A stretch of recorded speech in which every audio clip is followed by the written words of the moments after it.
What up? It's your boy Nick from MMA Pixels here with Chris the Sinister Hansen. He'll be making his pro debut for California Cage Wars April 22nd at Valley Center against Jacob Unger. How you doing today, Chris? I'm doing well. How you doing? I'm doing great, man. I appreciate you taking your time out of training to speak with us today. No problem at all. So you have a match coming up on the 22nd, MMA, your pro debut. It's been a while since you had your last fight, right? Correct. It's been about 3 years. Why the long layoff?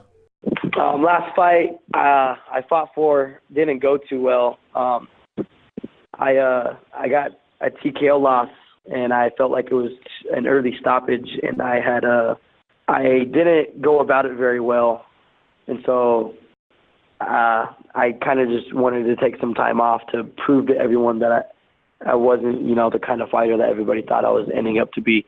I was losing straight submission losses. I got like 7 submission losses in a row because I was just training kickboxing. So I had gotten a TKO loss on top of all that, and it was one of my buddies that I fought. We decided to fight, so I just, I wanted to take some time off and work on my ground game and work on, my overall striking and transitioning all that into the MMA. So you've been training this whole time with the focus on your ground game? Correct. I have been. I was doing traditional jiu-jitsu, but I decided to take another route. I've never done no-gi. That I think was my problem. In the beginning of the amateur career, I didn't do any no-gi jiu-jitsu. I was just doing traditional gi, and I was doing kickboxing. So transitioning into MMA was it was hard for me because I get caught in these certain situations, like my single leg takedown, I leave my neck exposed and I get choked out. So I just had to readjust, I guess you would say. Where did you go to focus on your jiu-jitsu? I was over at CSW with my brother.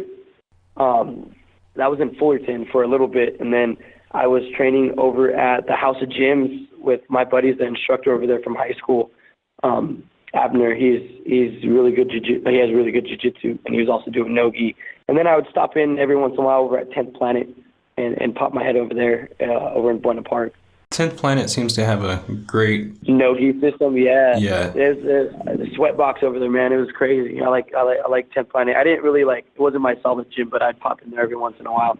So what does your training look like today? I actually got kind of sick. I got the flu, so I just got it last night, so I'm actually taking today off. I've actually been training.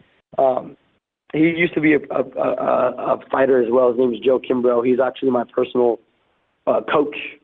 I bring him in because his strength and conditioning and his stand-up is crazy. So I've been working a lot of jiu-jitsu and wrestling recently, and so I decided to go back on the stand-up part. So this whole week I've been doing stand-up. I wanted to take a break before I get into the grappling, so I'm taking a couple days off to rest up, and then I got some wrestling and jiu-jitsu to be doing. Anything changed this being a pro fight rather than being amateur? Change? No, not really. Jacob Unger, me and him had fought on the same card before through Camo. I know who he is. I've seen him fight before. I actually used to train over at Team Quest over in San Jacinto, and that's where I currently live now. We're actually going to be teammates after this fight. I had hit up Team Quest before this fight, before I even got an opponent wanting to move over there, and decided to put on pause when they offered me a fight with Team Quest, just to, I didn't want any conflict of interest going on, so they told me to accept it or whatnot. But whether it was amateur or pro, I would have fought Jacob anyway because, I have seen him fight, and I feel like it would be a good match for us. Is that extra motivation knowing that you're going to be seeing him every day going forward? It is extra motivation, actually. So he trains over in the Temecula location. I'll be over in the San Jacinto, but all the fighters go to both gyms, usually to train. I fought a couple of people there from there before, like Carly Panglinen. He was his old training partner as well. It's more motivation because I don't want to be that pro fighter that comes into a new gym and had lost to one of their fighters. I'd rather be that new guy that comes in and actually has a win under his belt, whether it's a decision, submission, or knockout. So the fight goes perfectly how you want it. How is that? To be honest, I've had studied Jacob. He has a lot of fights. He's been fighting amateur for a long time, at least since 2010 and 2011, since I remember.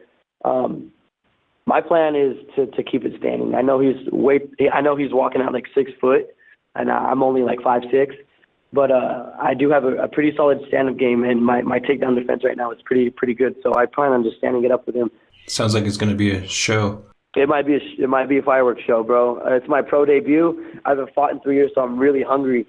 You know, I'm not I shouldn't say this as a fighter, but I'm not afraid to lose. A lot of people go into a cage and is afraid to get knocked out. I've been knocked out before. It ain't nothing, dude. I just want to put on a show, you know? Who are some of your biggest supporters? I would say my mother, my brother, and my daughter right now. Right on. You have anyone coming out to the fight?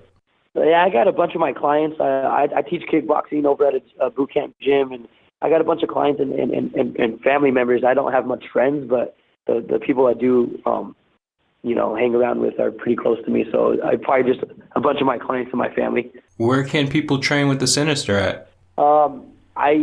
They can train over at Warrior Zone Boot Camp out in San Jacinto. I teach kickboxing there. I'm a fitness instructor over there, and I also train there as well on the side. We do have like a bunch of kickboxing gear, like Thai pads, all kinds of things. So I do have my personal coach there as well. It is a really good gym to learn fundamentals on kickboxing. And then after this fight, I'm really hoping I can actually get into Team Quest and train with the team over there. So it's a pretty solid team over there.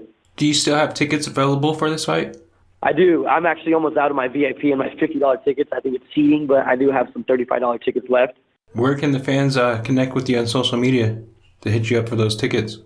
I'm usually more active on Instagram. I am on Facebook, but Facebook is kind of like not doing so well in my eyes. So I'm usually on either my phone number or my Instagram. You know, it's always open. My line's always open too. Anything else you want to add? You know what? Not really. Just expect, April 22nd, it's going to be a good show. You know, I got my little brother fighting as well, his first amateur fight. So it's going to be two brothers on the same card. I actually have my older brother getting ready he's looking for an opponent. Joseph's looking for an opponent. So I might have two brothers on the same card. So, April 22nd, we got the Hansen brothers all fighting on the same card. So it's going to be sick. It's going to be good. It's going to be fireworks. We're all fighting at the same weight class. So it's going to be little guys taking over. Oh, wow. Does that help out, you think? Motivation-wise? Yeah, man. It's motivation. My little brother's never fought before. He's a boxer. He's getting into this MMA world. He's been training for a long time and he's got the confidence to get in there. And my older brother fights professional. He trains at CSW with Curtis Millender and, the Badger and all them. And he actually is pretty good. He has a good record. He just fought for the flyweight belt for CXW. And, he lost, unfortunately, but he's actually, he's comparable to TJ Dillashaw, excuse me. Motivation-wise, yeah, man. I got my only two brothers on the card. I'm gonna win. I'm not gonna lose. April 22nd, California Cage Wars. Chris the Sinister Hansen against Jacob Unger. He promised you fireworks. Thank you, Chris, for taking time out of your training. I appreciate you doing this. No worries at all, man. I appreciate you. Thanks for watching. Your support helps the channel grow. Please subscribe, give the video a thumbs up, drop a comment below, and I'll get back to you.